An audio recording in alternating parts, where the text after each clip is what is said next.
नमस्कार, मी संदीप चव्हाण आणि आपण पाहताय PCMC न्यूज। 2019ची लोकसभा निवडणूक आठवा।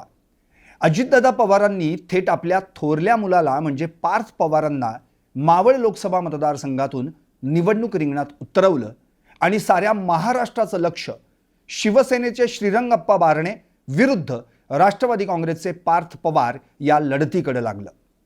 पार्थ पवार यांच्या उमेदवारीवरून त्यावेळी राष्ट्रवादीत फूट पडल्याच्या चर्चाही झाल्या। पार्थ पवारांना उमेदवारी दिल्यानं राष्ट्रवादीच्या काही नाराज स्थानिक नेत्यांनी त्यावेळी घेतलेली भूमिका श्रीरंग बारणे यांच्या पथ्यावर पडली आणि आपल्या पहिल्या लोकसभा निवडणुकीत पार्थ पवार पडले। 2019च्या लोकसभा निवडणुकीत मावळमध्ये स्थानिक विरुद्ध बाहेरचा हा कळीचा मुद्दा ठरला आणि पार्थ पवार यांचा तब्बल 2,15,913 मतांनी दणदणीत पराभव झाला।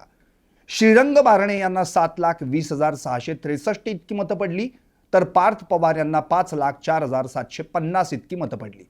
पार्थ पवार हे उपमुख्यमंत्री अजित पवार यांचे सुपुत्र असूनही मावळच्या मतदारांनी त्यांना खासदार म्हणून पसंती दिली नाही आणि शिवसेनेचे श्रीरंग बारणे दुसऱ्यांदा खासदार झाले।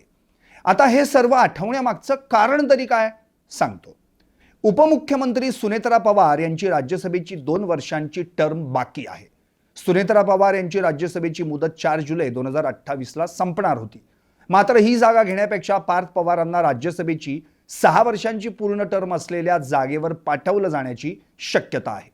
आगामी राज्यसभा निवडणुकीत पार्थ पवार राष्ट्रवादी काँग्रेसचे उमेदवार असतील असा निर्णय पक्षाकडून घेण्यात आल्याची माहिती आहे। सोमवारी रात्री राज्यसभा खासदार प्रफुल्ल पटेल यांच्या मुंबईतील निवासस्थानी झालेल्या पक्षाच्या कोअर कमिटीच्या बैठकीत हा निर्णय झाल्याची माहिती आहे।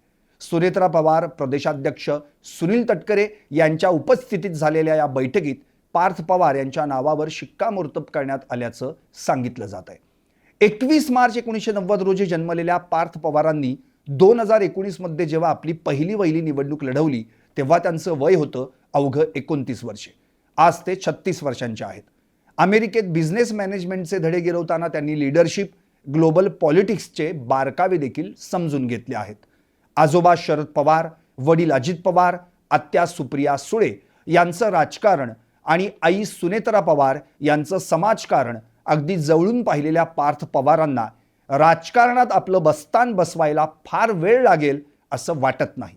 7 वर्षांपासून रखडलेल्या राजकीय एंट्रीची हीच ती योग्य वेळ आहे असं म्हणायलाही हरकत नाही।